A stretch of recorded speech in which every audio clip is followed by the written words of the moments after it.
Afternoon. It is wonderful to see everyone. Welcome. I am Celeste Watkins Hayes, the Joan and Sanford Weill Dean of the Gerald R. Ford School of Public Policy. It is great to welcome everyone here in person as well as those joining us online. We know we have some special guests of Carol. Hello. It is wonderful. I'm sorry, of the Kohn family, Carol and Hal. So hello and welcome. So today we are here to celebrate our colleague and our friend, Pamela Herd, as she delivers her inaugural lecture as the Kakalec Kohn Professor of Social Policy. I want to introduce Pam more fully in a moment, but I want to formally welcome first members of Pam's family, including her husband, Ford School Professor Don Moynihan, and their children, and many of her colleagues who are here with us this afternoon. It's a true pleasure to welcome our special guests, our good friends, and champions of the public good, Hal and Carol Kohn. Welcome back. Welcome back.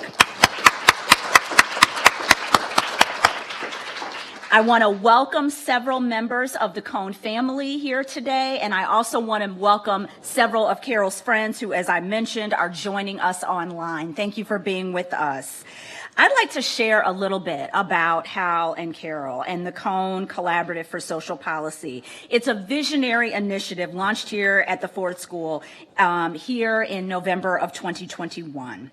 Since 2018, Hal and Carol Kohn and the Kohn Charitable Trust have committed more than $21 million to the Ford School to establish the collaborative, which catalyzes interdisciplinary research and policy impact to promote social equity and inclusion for all U.S. residents. The collaborative rests on three pillars: the Kohn professors, the Kohn scholars, and policy impact overall. Its mission is to advance interdisciplinary research to promote a more inclusive and just society for everyone. At the core of the collaborative are 6 endowed professorships, an exceptional cohort of scholars who use academic inquiry to improve social policy and address tough challenges. Pam is our newest Kohn professor, joining anti-poverty scholar Luke Schaefer, early childhood researcher Christina Weiland, and disability rights expert Sam Bagenstros. We're currently working to fill our remaining 2 chairs in economic and environmental policy to round out our remaining Kohn professorships. The Harold Kohn Professorship will focus on applied research in economic equity and inclusion, and the Lenore K. and Robert Damrar Professorship will support research and policies advancing environmental sustainability.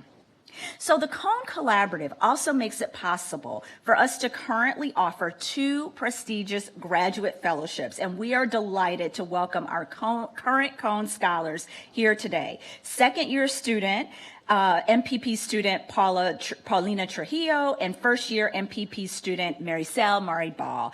They will help lead conversations after Pam's lecture. Welcome back to you both. It's great to see you. Throughout its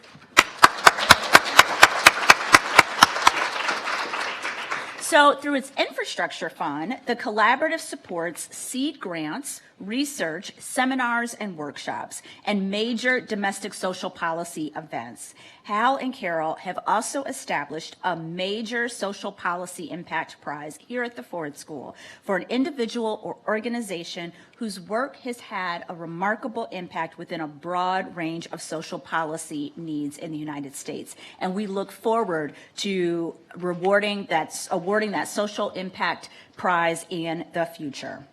So as you can see, Hal and Carol's generosity is truly wide-ranging, and their combined philanthropic support is the largest in the Ford School's history. Hal earned his undergraduate degree in chemistry here at the University of Michigan and built a remarkable career in chemistry and pharmacology, including developing a groundbreaking epilepsy treatment. Hal has long emphasized the importance of opening doors for others. As he has said, we recognize that for U.S. society to be truly successful and vibrant, we must create educational opportunity for all. And now I'd like to share a little bit about Carol, after whom this professorship is named. Carol Ann Kakalec attended St. Joseph College, a small Catholic women's college in Emmitsburg, Maryland, and she finished her BA degree at the University of Albuquerque with twin toddlers in tow. In 1990, she completed an MS degree in healthcare administration from Texas Women's University. In the years between her BA and MS, Carol built a distinguished parallel career alongside motherhood. She was a highly respected life sciences editor, working with scientists and student authors to prepare research manuscripts for publication and grant proposals for submission. Among her notable achievements, while living in Riyadh, Saudi Arabia in the early 1980s, she was a founding editor of the King Faisal Specialist Hospital Medical Journal, now called the Annals of Saudi Medicine. After relocating to Houston, Texas, she worked in MD Anderson's Cancer Center Department of Scientific Publications. Teaming with a researcher there and another at the National Cancer Institute in Bethesda, Maryland, they founded and launched Molecular Carcinogenesis in 1988. By happy coincidence, that same year, Carol met Hal, a chemist at the University of Houston. They were married 3 years later. In 1990, Carol began work at Houston's Texas Children's Hospital in patient education, helping make medical information accessible to young patients and their families. In 1997, she moved on to direct public affairs for the Harris County Hospital District, the hospital and clinical system of Texas' most populous county. In 1999, when Hal was named chair of the Division of Medicinal Chemistry and Natural Products at the University of North Carolina School of Pharmacy, they moved to Chapel Hill with their 3 pets, where Carol continued to consult as a science editor, working with academic clients from Chapel Hill to Tokyo. After retiring in 2016, Carol turned her attention to the newly established Kohn Charitable Trust. She and Hal share the belief that structural inequities in the United States have left far too many behind, often without a voice. It was these beliefs that led to her partnership with the Ford School, supporting scholarship that can advance progressive domestic social policy. Today's event is a wonderful opportunity for our community to thank Hal and Carol for this transformative support of the Ford School's outstanding work in social policy and social justice.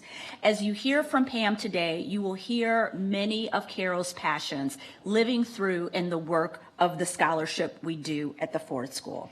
So please join me for a round of applause for the Kohns. Thank you both so very much.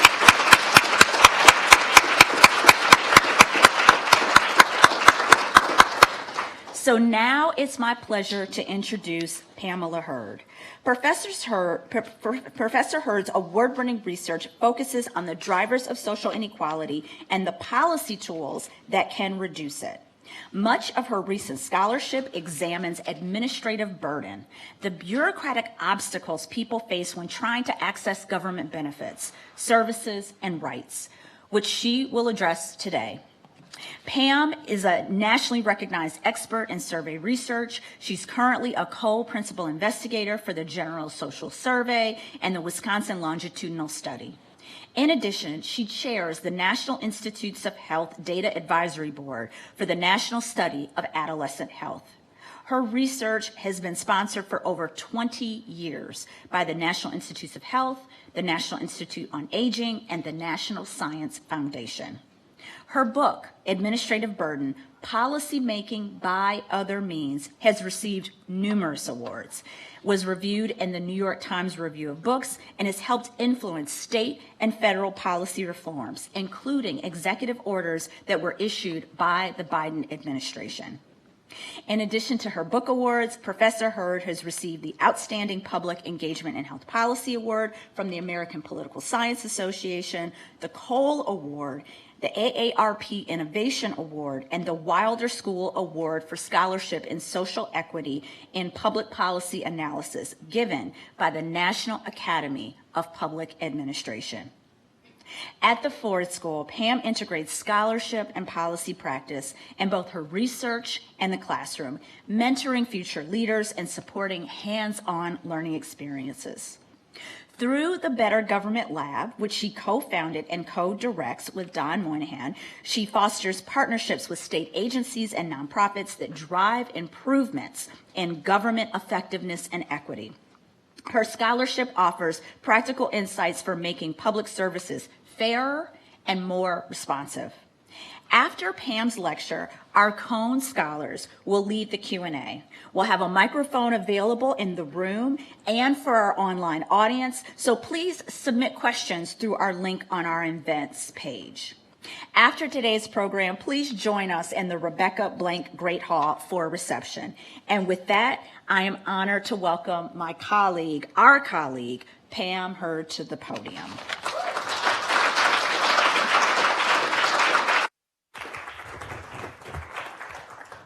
Thanks so much for that, Celeste. And I want to start by thanking the Kohns. This is just an amazing gift that you've given to me, but also, of course, to the school and to the university. And I'm really appreciative of the opportunities that you've provided all of us. I'm going to talk today, as Celeste indicated, about this body of work that I've been doing for about 15 years now. Which focuses on these sort of onerous interactions that people have when they're trying to access basic government benefits, services, and even rights. So it can be as mundane as the hour and a half you spent in the line at DMV to renew your license, to as not mundane as trying to access a critical benefit like health insurance or your Social Security benefit. These kind of add up to this impediment that people face when trying to access these benefits and services that were basically promised through policy design.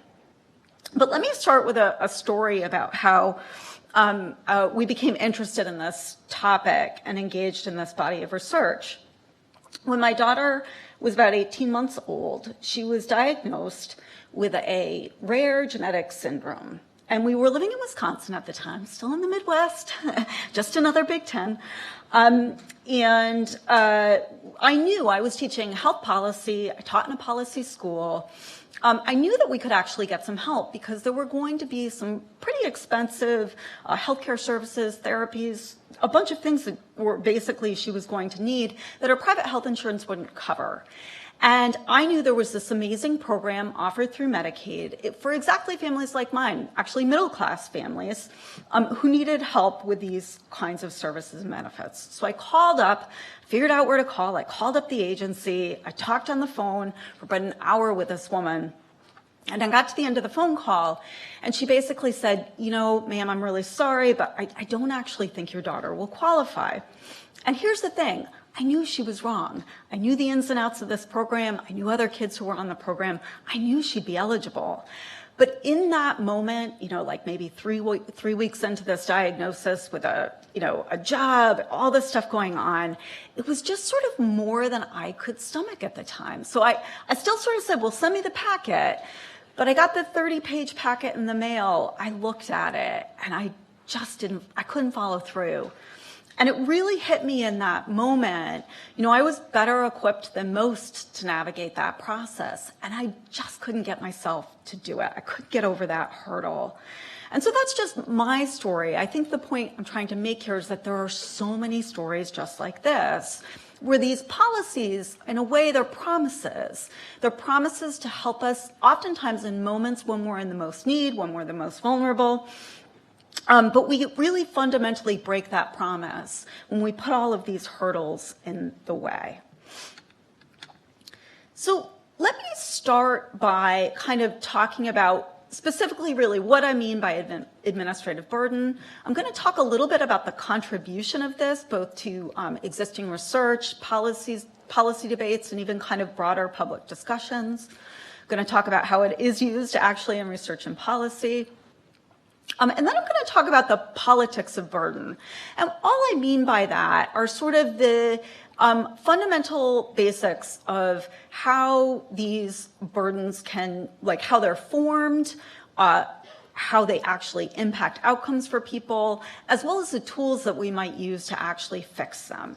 So there's one version of this story that's what I kind of think about as like technocratic. Like we can pop in there with our tools and give some good lessons to folks about how to reduce them and how to make these policies more accessible. There's another version, though, which is sort of this policy making by other means. And in this version, these kind of burdens are actually by design. And so part of our job, or my viewpoint on this, is part of our job is to make that visible, because we all deserve that level of transparency in our policy making. So let me start by defining the concept. So we, again, define this as people's onerous interactions with government when attempting to access basic benefits and rights. So again, these can be the result of like technocratic problems. And all I mean by that is sort of like organizational dysfunction. We've all been in organizations that just don't work that well, right? That is not the Ford School. That is not the University of Michigan. But we have all been in those kind of organizations. So there's sort of that version of events. Alternately, there's a version of events where these are really deliberate choices and oftentimes really designed in ways that really reinforce inequality. And I do want to emphasize again that we think about this quite broadly, again, around things that might seem mundane, like at your post office or in the DMV, as well as in these kind of more like large public programs, really, that I'm going to spend talking about today.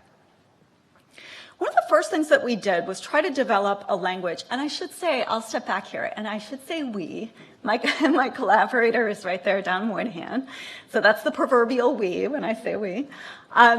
When we kind of built this concept, part of the point was to provide a language for people to talk about that.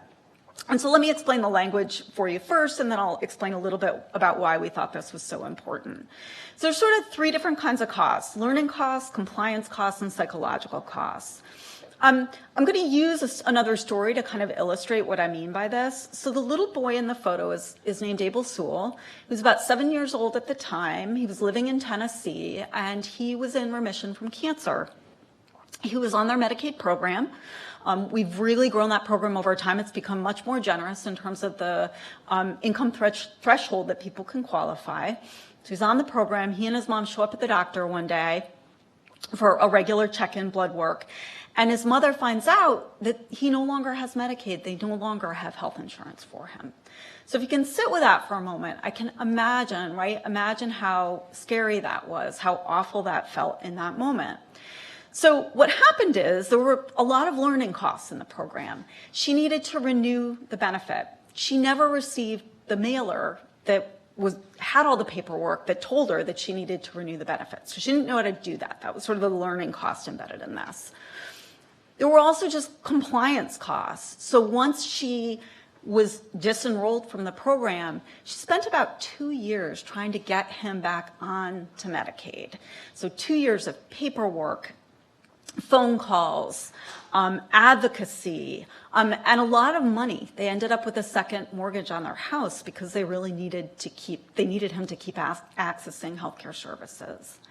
And then, of course, there's the psychological costs. And this is the stress, the anxiety, the frustration, fear. You can imagine how she felt in that moment when she realized she no longer had health insurance for her son.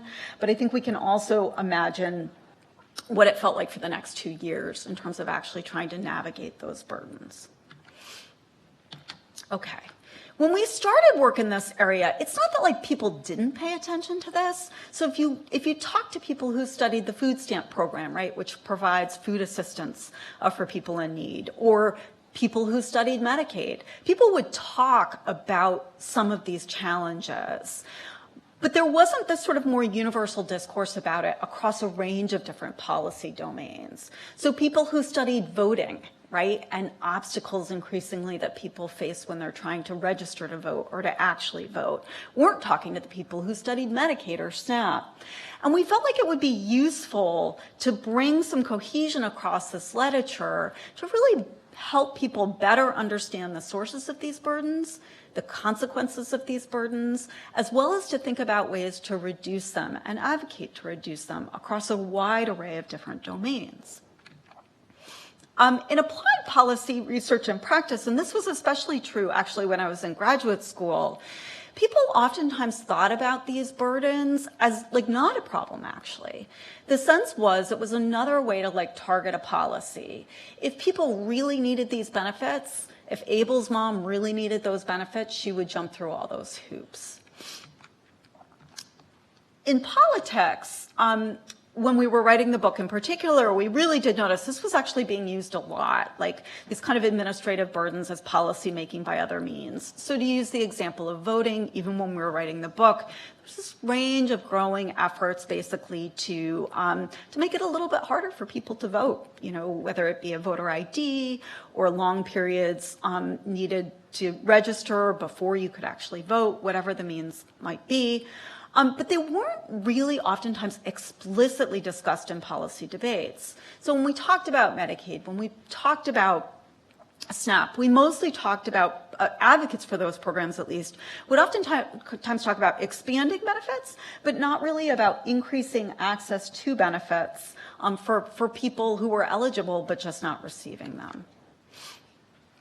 In terms of the research over time, there has been, over the last 15 years, a real growth in attention to the topic.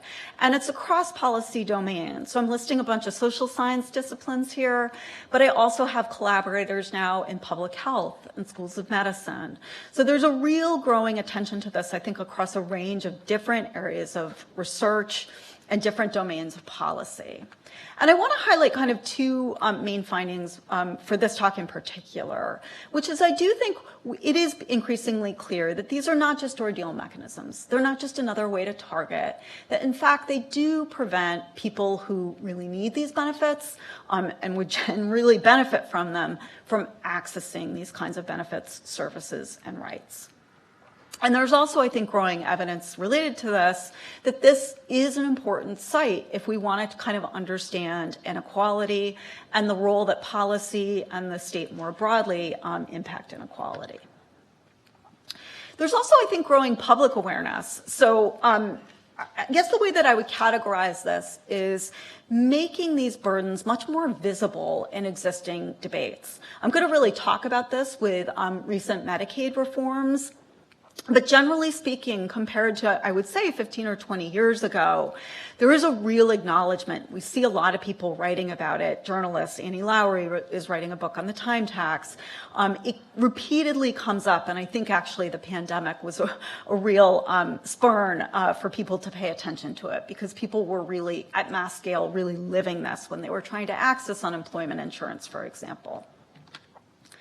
And there's also been growing policy awareness. So as Celeste mentioned, the Biden administration in particular really focused heavily on thinking about burdens, how to reduce them, and how to make public programs work better, and across a range of different departments, from the Veterans Administration to making it easier to renew your passport, to the kinds of social welfare programs I'm going to talk about today. Okay, but now I'm going to talk about the sort of impetus of like, where do these burdens come from? What are some of the ways that we can think about actually addressing and reducing them? So one version of events is that these are kind of technocratic problems that can be fixed with technocratic solutions. And a bunch of the work that we've done really actually does fit into this wheelhouse, basically. So again, a bunch of initiatives, one in particular that focused on using also, in addition to new executive orders, leveraging existing laws, such as the Paperwork Reduction Act, to push agencies to identify and reduce these learning, compliance, and psychological costs in public programs. So here's one example of guidance from Office of Management and Budget, which was responsible in many ways for kind of implementing these directives. And here, what they're telling agencies to do is, instead of requiring people to fill out a bunch of forms, provide a bunch of documentation, that oftentimes we have the means to do things automatically for people, to kind of automate these processes so you can substantially reduce those burdens for people, while not actually threatening program integrity. So we can kind of do two things at the same time.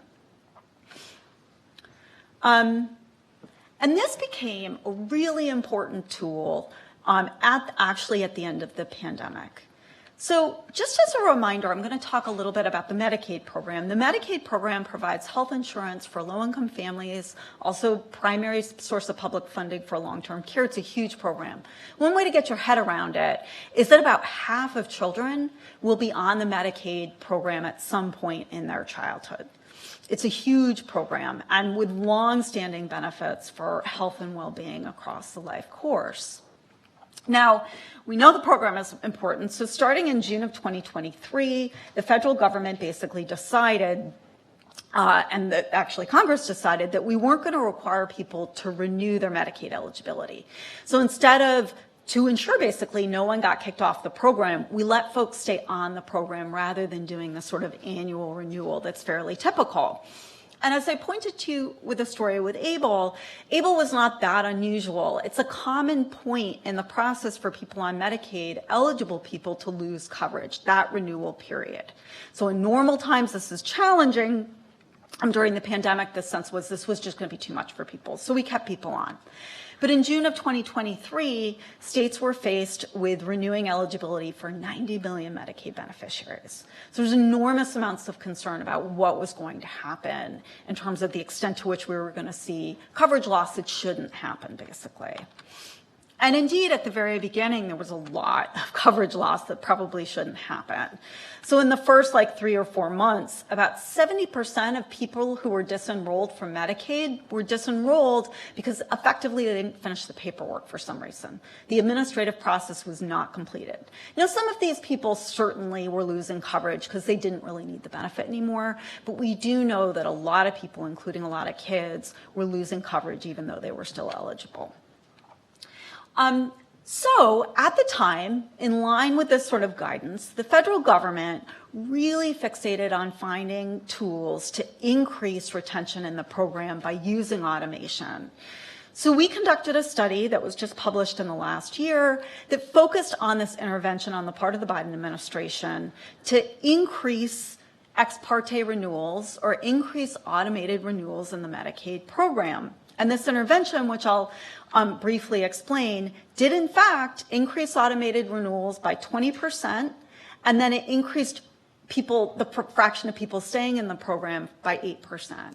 So by all accounts, it was a really big success. And what's lovely about this intervention, it was actually relatively simple. There was maybe a team of 10 or 12 people from Center for Medicare and Medicaid Services, from U.S. Digital Service, which is now DOJ, who worked together, went out to a bunch of states, spent about a month with each state to help them figure out kind of how to improve these processes in these states. And it worked really, really well. So it's a great kind of technocratic solution.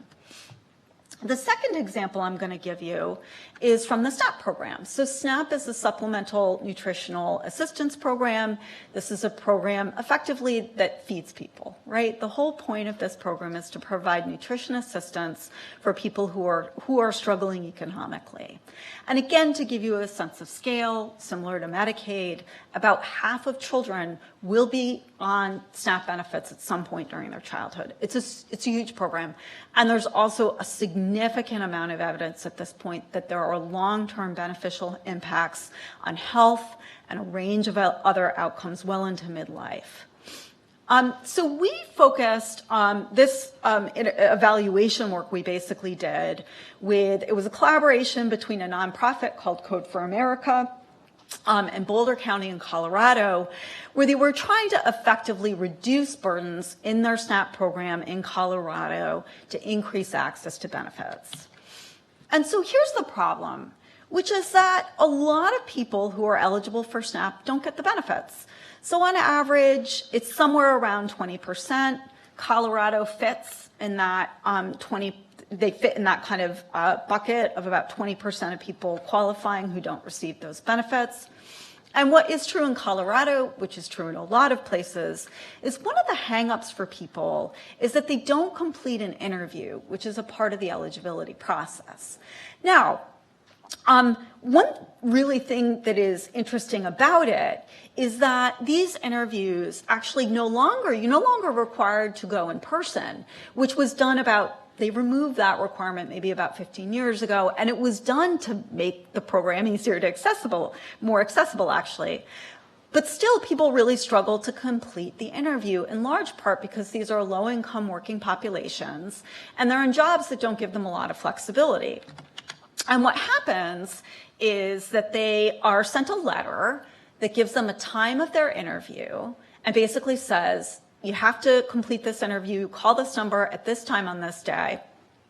And you only have like a 30-day window, for example, if you needed to reschedule. And so what happens is a lot of people don't end up finishing it. Honestly, we think a large part of this is if you're in jobs that you don't have a lot of flexibility, you can't just sort of say, I'm sorry, I'm gonna step away for an hour and a half to complete an interview over the phone. And in fact, this was another case where the Biden administration had specifically noted this as a point of friction, these interviews, and suggested to states and to folks implementing these policies that they could do a lot to reduce this point of friction. So we, in the Better Government Lab, collaborated with this Code for America, which is this nonprofit tech group, as well as Boulder County, to evaluate this intervention that Code for America actually implemented. And it was really simple. Basically, what happened was all SNAP applicants in Boulder County would get an application where they'd get this mailer that would inform them of their mandatory interview and the assigned time. So the control group got that. The treatment group, though, in addition to that mailer, got 3 text reminders, because sometimes people forget, and they also got, really importantly, the opportunity to reschedule that phone call at a time of your convenience, including you could just call at any time. So it was this attempt to really improve both the reminders for people as well as that sort of flexibility and hopefully reduce those burdens. And indeed, what we found was this had a meaningful impact. So it completed the interview rate by about 11 percentage points. And importantly, there was also a 7 percentage point increase in approvals. Right? These were people who were eligible, but they struggled with the process. And we did this relatively simple intervention, and you had this really meaningful improvement in terms of access to benefits that people were eligible for and really did need. There's another version, though, and I think it really is important in this moment to talk about the sort of other version of burdens, or the politics of burdens. And these are the ones that are really deliberate. They're designed to be there. And they're a form of what we talked about in our book as policy making by other means. And I think we're in a current moment where we're seeing a bit more of this going on. It's always been a thread. We talked about it as we've written over the years, but it's becoming a bit of a stronger move in the current political cycles. So I'm going to focus on 2 examples. I'm going to focus actually on immigration to give you a sense about the breadth of this, as well as recent Medicaid reforms in the One Big Beautiful Bill. So the thing about burdens that makes them effective as this sort of political tool, or this sort of form of policy making by other means, is that it's an easy way to hide what you're doing, right?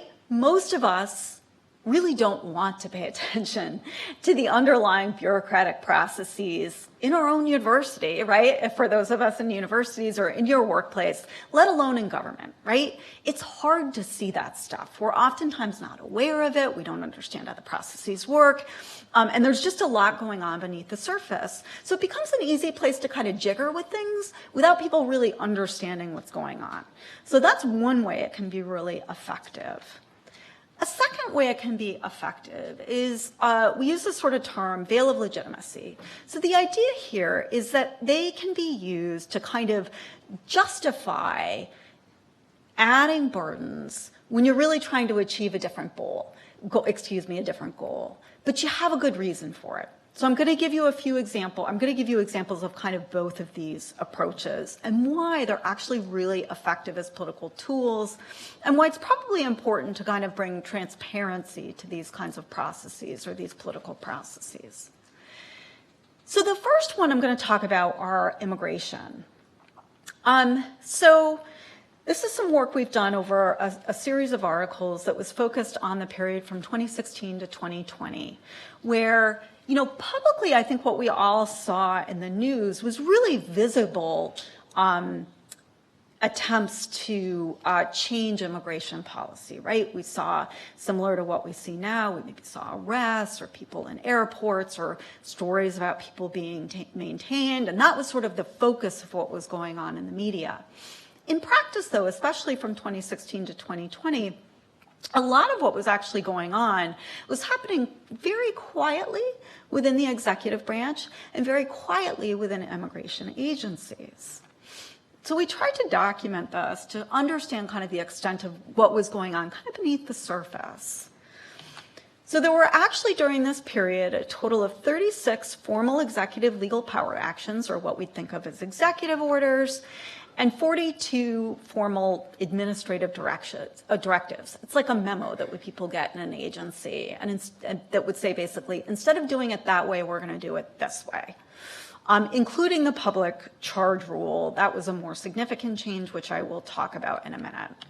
But just to give you an intuition about what these kinds of things looked like in practice, here's just a few examples of those many, many different changes. One, they started requiring mandatory interviews for employment-based visa applications. So this hadn't been required before, but it just adds another hoop for people to get through. You got to show up to the interview, you got to find an interview time, so on and so forth. Just people's time. Another version was that they ended some expedited naturalization processes for military personnel. So there were a lot of things that they had to do now that they didn't have to do. But to give you an intuition about this, one example would be needing to get a signature from the secretary of the military branch as opposed to your commanding officer. Just a lot more hoops and hurdles, these sort of compliance costs we talk about. A few other examples, a few of these are my personal favorites. One, for example, where they instructed officers, these are bureaucrats kind of processing applications, to deny imperfect visa applications, but without allowing the applicant to fix the problem. So they just deny them, and you'd have to kind of start the process all over again. Another version of this was they started rejecting forms with blank responses. I don't have a middle name. And so I typically I don't fill that blank out. That's not unusual on these kinds of applications. What people needed to do instead was put X's in all those boxes. And then so you could get your form rejected, and they probably wouldn't tell you why, and you'd have to start all over again. So there were a lot of lawyers basically really documenting a lot of this as this was going on. But it's these sort of like quiet things going on beneath the surface that are really like gumming up the works. Currently, starting in 2024, as we all know, there's been a lot more kind of prominent these really visible actions. These are not quiet. They're very visible. We're all aware that they're going on, including people, immigrants and immigrant-adjacent folks in the U.S. But they're also employing these sort of quiet burdens again. This has not gone away. So one example is that they fired or pushed out 139 immigration judges in an already overwhelmed immigration court system. So this is resulting, for example, in really long waits or increasingly long waits for people to try to get through the system. They eliminated legal service support, including for children. So oftentimes to manage burdens, like we hire people, right? My viewpoint is a lot of what lawyers are doing for us is navigating administrative burdens for us. But what they did, and this is a good example where they've gone ahead and they've eliminated that path of support for folks. Another particular example is this mundane thing about declining skeletal applications without a hearing. Well, what is that? So you have a year to file an application, basically, for something like refugee status. You've got a year.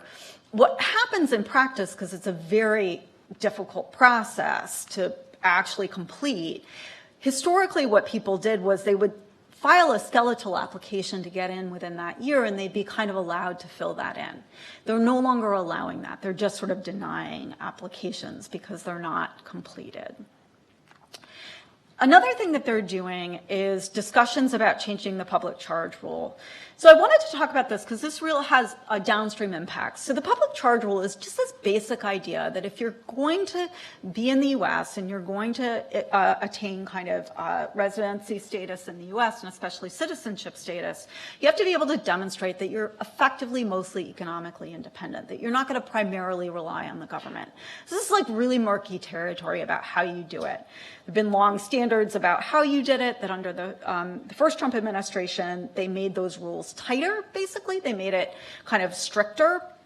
It set off a lot of fear within immigration communities, people with green cards, people thinking about applying to become citizens, in part because they were really confused. There were a lot of learning costs here. People were really confused about what this public charge rule meant and what the implications for them were. And what we started to see then in practice, and there's more and more documentation of this, is that people who were actually eligible for Medicaid and could get those benefits, and they wouldn't be punished by the public charge rule, were not applying for those programs. They were not engaging in SNAP. They were really, really fearful that if they did any of that, even if they were allowed to, which they weren't engaging in those programs out of that fear. It's referred to as a chilling effect, and we see a lot of evidence of that. In another domain, I'm going to close out by talking about Medicaid. So in the Medicaid program, the recent One Big Beautiful Bill is a really good example of how we can use these burdens as a sort of veil of legitimacy. And so I'll talk through what I mean by that in this bill. But the one thing I kind of want to emphasize at the start about this program is that since 1965, Medicaid has only grown. So we've never, once we started kind of this public, expanding public access to health insurance kind of through the government, Medicare, Medicaid, which was really, really small in 1965, these programs have really only grown over time. They've only expanded coverage. This will be the first time, this bill that was passed in 2025, where we've had a major retrenchment, where we're still not exactly sure how many people are going to lose coverage. It's probably closer to the 10 to 15 million range. But a lot of people who are eligible are going to lose their benefits. And I'll explain how. But the thing that I want to emphasize at the start is, one thing that makes this retrenchment so different than anything in the past is that it's not really a function of policy design. Meaning it's not really a function that we're narrowing the pool of people who are eligible for the program. What's really going on is that we've just added a bunch of burdens to the program that mean most of that coverage loss is going to be people who are eligible but can't actually get through the process to show they're still eligible. So it's a real fundamental shift here in changes to the welfare state and U.S. social welfare policy making. So the point here to start with about how we ended up here is that Medicaid is actually a super popular program. So these are just a bunch of slides that show this, but you get approval rates for Medicaid, which are not that dissimilar from Medicare and Social Security. That wasn't historically true. Medicaid did not used to be so popular, but it has become very, very popular over time to the same degree that Social Security and Medicare are popular, and across political parties even too. It's also the case, though, that when you talk about a work requirement in a public policy, that's popular too. So Medicaid is popular, but when we suggest to people, maybe we should add a work requirement to Medicaid, that actually is popular as well. People see that as like a legitimate thing to do. In practice, however, I'll just talk through very briefly here the consequences of that choice, basically, of the consequences of these work requirements. In practice, they're just going to mostly mean cuts. There's a bunch of different approaches to how people have estimated this.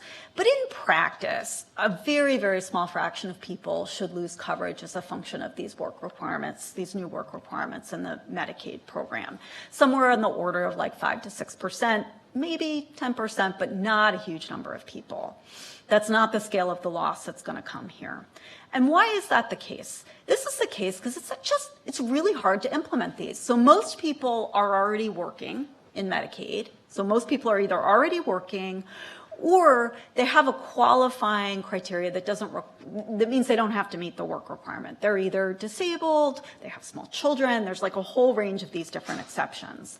The problem is, in practice, administering all of these different exceptions, combined with the fact that the federal government has cut a lot of the administrative supports that states had to administer Medicaid, and they're forcing states to roll this out really, really fast, is indicative, and most of us do believe, that the end result is just going to be a lot of people losing coverage. And so we do have some evidence of this already. They tried to do this in Arkansas, and roughly about 80% of those who lost coverage in Arkansas when they did a pilot of these were still eligible for the program. It's also important to note how expensive it is to do this. So Georgia also received permission to do like a pilot program a few years ago. As of last count, they had spent $54 million kind of just creating the administrative system to administer it out of the $80 million overall that they had spent on this program altogether. So basically they spent, less than $30 million on benefits and over $54 million on the administration of the program. So really, really inefficient in this way. So I'm going to kind of close out here, and I promise this won't be totally depressing. I'm going to give you a little hope here at the bottom. I want to preface that. I do think it's really important, I think especially in as we're seeing in recent years, to really understand the role that these administrative processes, that these administrative burdens play, and kind of how the state shapes inequality, and how it shapes access to public programs, benefits, and services. The role it plays in sort of impeding on that promise, that underlying promise that policies are making.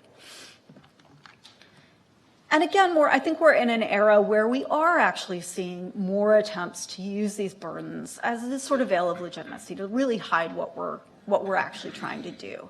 And the Medicaid example I gave you, we have so much evidence around that they're really hard to administer, that a lot of eligible people are going to lose coverage. Policymakers knew this. It was very, very, very clear. And I would argue both moderates and people farther maybe to the left or Democrats, everyone was in agreement. Everyone understood this. But it is an easy way to kind of provide cover for what are otherwise actually programmatic cuts. And I think so attending to these kinds of intricacies is really revealing, and so it's revealing in a lot of interesting ways if you study these public programs. But I also think it's really important part of the policy process, that we make these things transparent, that we're clear about what we're doing when we design public policies, not just design them, but then the choices that we make to implement them that affect whether or not those policies can actually achieve their goals. At the same time, so I'm sort of ending on the note of this sort of policy making by other means, but I think there's also real promise moving forward. So I just want to share an experience I had a couple weeks ago. I was in DC. I was giving a talk about that paper I started with, the Medicaid paper, and the increases in automated renewals. And in the room were a bunch of state Medicaid directors, including the person who runs this network of all these state Medicaid directors. And they had asked me to come and present this paper, actually. And so I got to sort of listen and really hear their perspectives on their experiences actually implementing these automated renewals. People had done them before, but they really hadn't done them at the kind of scale that they did them during the unwinding. And what was amazing to me was sitting in that room and listening to people talk about the fact that they had totally bought into this. And they were using it as a way of thinking about how to navigate the work requirements that they were like terrified to administer, right? They really were clear about this. They were like, we learned that we can actually do this. Like, we had that experience, we learned we can do it, and we want to keep doing more of that. Now, of course, I heard variation across. Maryland was way more excited about this maybe than other states, but it isn't just partisan. A lot of the folks who actually administer these programs, they want them to work well. And what they saw during the unwinding was this made sure these programs worked well. So I will stop there, hopefully on a somewhat more positive note. So thank you very much.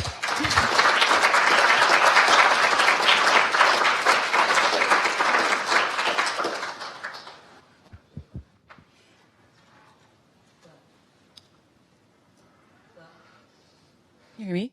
Okay, great. Thank you so much, Professor Herd. It's been a really robust discussion on how these burdens are broken promises that do undermine the policies that really should be helping people. And so Paulina and I here are going to start with a few of the initial questions that we have and then turn it to folks in the audience to ask their questions. So my first question is, how have you seen or expect the administrative burden field respond to the recent attacks from this new administration and the addition of these new burdens, as you mentioned? Like, where are we able to find hope? Have you seen any more recent examples? Yeah, so the one I concluded with for sure, but then actually a lot of the work that we're doing in the Better Government Lab is actually trying to do just that. So we partner, for example, with civic tech organizations, which are these nonprofits that are really working hard to try to help support states as they implement not only the Medicaid work requirements, but there's a lot of changes to SNAP as well. And so there's a ton of activity, I guess what I would say is at the state level. Because the reality is, whether they like it or not, they have to implement these policies. And most states are trying really, really hard to do it well, and they want help. And so a lot of, honestly, what we're seeing, I think, in the field and the work that we're trying to do is sort of to provide that help. I would also say it's really encouraging. There's a lot of funders who are also really interested in doing that as well. So that's sort of how I would think about it, as kind of state and local levels. They're tasked with doing this, and they are really trying hard to figure out ways to do it with the least amount of damage they can. And for our next question, I wanted to ask specifically more about learning costs. So one of our audience members submitted the question, what are some cases of best practices surrounding how to reduce learning costs? Really good question. So oftentimes, one of the reasons why this sort of language was useful, or why we thought it would be useful, is that it actually helps organize your thinking. I mean, it's sort of a way of thinking.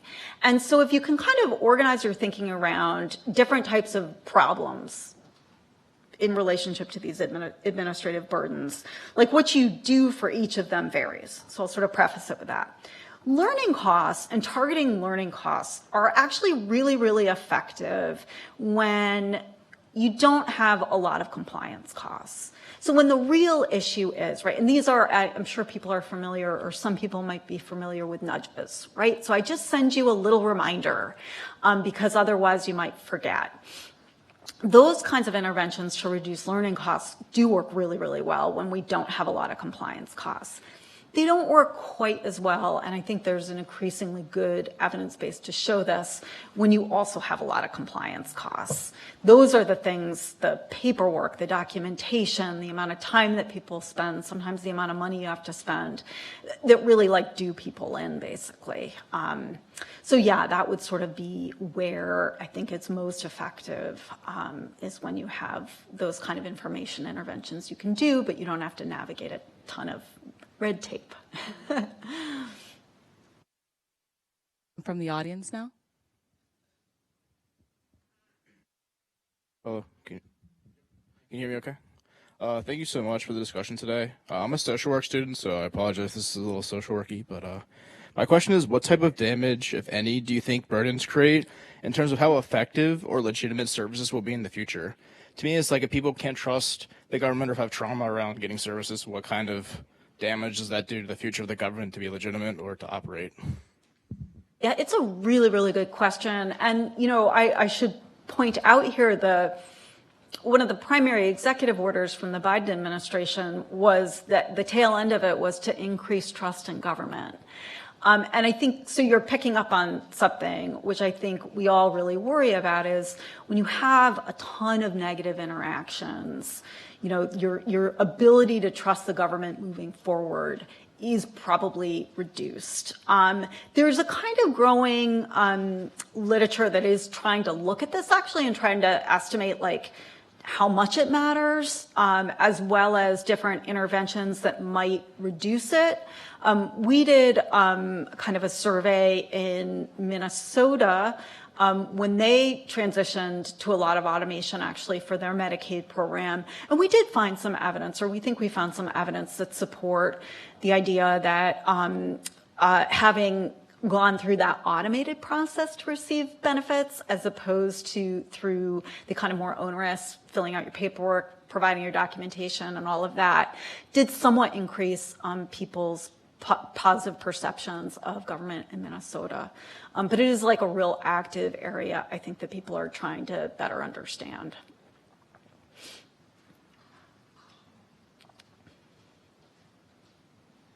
I cannot see anything.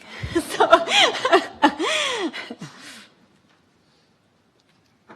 I was wondering if you have any thoughts about moving forward using LLMs or custom AI tools to help people navigate these forms that are Greek to them. That's a fantastic question. And certainly, I think this is something, a lot of folks are interested in and has become, I think, really pressing in the current moment, given the ways states are struggling to implement these new changes, both to food stamps and to Medicaid. And so there is a lot of kind of research and activity on the ground about the way that you can use LLMs to maybe, or artificial intelligence is sometimes how we refer to this, right, to decrease those burdens. I guess what I would sort of say about this is, and we're actually engaged in some research on this in the Better Government Lab, kind of looking at some of these things. What I would say about this is, it is a tool like any other tool, and you can use it for good and you can use it for bad. And sometimes it can just not be very good. And I think we're still in this stage where we're just not really sure yet about its actual capacity, as well as the varying ways we may ultimately use it. I think we're just still learning a lot. One thing I would just sort of note is this really does link in, I think, to this sort of more general idea around automation, because a lot of what AI is really is just like about automating a lot of things. And one of the things that we have another paper about, which is how when they went ahead and automated these processes in Medicaid, these automated renewals, there is other work that shows that's like a really bad thing to do. So there is some work, for example, that shows automation actually increases inequality. There's a well-known book by the title. But what we found is it all depends on how you implement it. So what they chose to do, and which made it work really well in Medicaid renewals, was you couldn't automate people off the program. You could only automate them kind of back on. And if for some reason they didn't make it through the automation process or it looked like something was wrong, you went back to the old paper process. So again, it's really less about the tool itself than how we use it, and how we develop it effectively.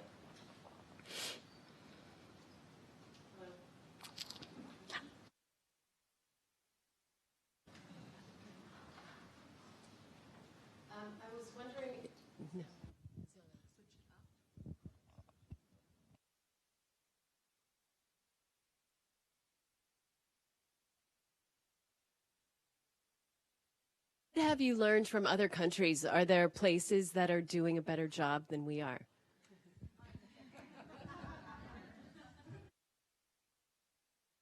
As what have we learned from other countries, and are there other places that are doing a better job than we are? So it's funny, one of the first editorials we wrote about administrative burdens was because we used this as the entryway into the editorial. It was a piece in the New York Times.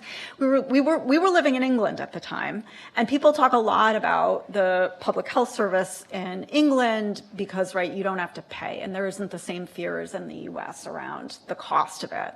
It's not a perfect system, to be clear, okay? But that's one of the primary benefits of it, obviously. But when we were there, the thing that we noticed was that it was just easier. I didn't have to make 30 different phone calls. I could go to the doctor and ask him to do 4 things at once rather than going back for 4 different appointments because they needed to charge me differently, right? It was just so much easier, which we had not really thought about. So I'm using that as an entryway to say, yes, there are countries that do this better. We do have some sense that the US is a little bit more of an outlier, probably, in part because there's a bunch of different reasons, but I'll highlight a couple of them. One of them is the sort of federalism. We're a huge country, and our policies and the way that they're implemented really filters down, right? Like you have these federal policies like Medicaid, which are administered by the federal government, but they're also administered by the state government and also administered by counties. So it just introduces all these layers that cause a lot of that burden, quite honestly. And you see it in the US. Social Security retirement benefits, which are primarily federally administered, are way less burdensome than policies that had this kind of multi-layering, for example. So that's sort of one explanation. I think another explanation is in the US context, which is this growing tendency to privatize things. So to introduce private actors into public programs. It's not like an inherently bad thing, and we can debate about the benefits, the advantages and disadvantages to doing it. But I do think one thing we are seeing is it does tend to increase burdens. So we see this in the Medicare program, for example. It used to be the case that there weren't that many private insurers in Medicare. Now about well over half of Medicaid beneficiaries are actually in a private plan. And for anyone here either on the program or helped someone on the program, you know, the entryway every year when you have to pick from like 80 different plans in some places. I shouldn't say I do this with my mom. My mom is like a genius at this, so I'm like taking clues from her, but like watching her do it, right? In theory, the goal was to give people a lot of choices. That was the benefits of introducing like private market actors. In practice, though, all those choices have made things like really complicated for people. So I think those are two things I would kind of point out, which makes the US a little bit different and probably a little bit more burdensome. But there's a lot of interest, yeah, in comparing us across countries. And so far, mostly, we don't look that great, if I'm being honest. All right, we have time for one more question.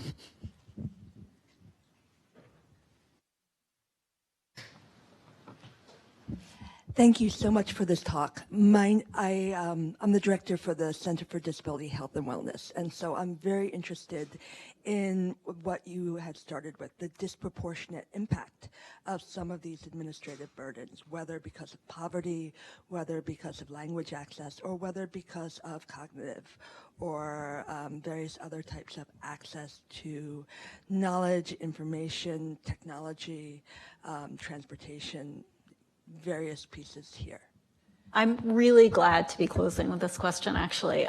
So what I would say about this is that oftentimes when I'm asked questions like this, I often say, it's not a competition, right? But if you look at, I think, the programs that are really the most complicated and difficult to access, they are typically programs for people with disabilities. And I also am sort of struck by, for some populations, for people with disabilities at least, they're really designed in ways that make it impossible, actually, for people to navigate themselves. And there's just like a stunning irony to me in that, right? That you would design these programs and benefits in ways so that the people who they're meant for literally cannot access those benefits because they can't navigate all of that complexity. And so that is like a real kind of fundamental, I think, problem, particularly with programs for people with disabilities. But then writ large, I think your point about inequality writ large. And I do think that's what the evidence base is increasingly showing, is that the kinds of policies that have the most burdens tend to be for those who are disabled, for disproportionately minority, disproportionately low income, whereas the programs for those of us who are better off, tend to either be more accessible or they're easier to navigate. The example I always like to give people is the difference between the subsidies, the tax subsidies we get for employer-based health insurance, which most people probably aren't, some people aren't even aware that they're getting a tax subsidy for that, and probably definitely aren't aware that those tax subsidies are nearly as large as the cost of the Medicaid program. Right? And we've made it so accessible, those credits, that many of us don't even realize we're getting that benefit, right? Compared to the kinds of processes that people have to navigate on the Medicaid program. So I will stop there. Thank you. Thank you for the question.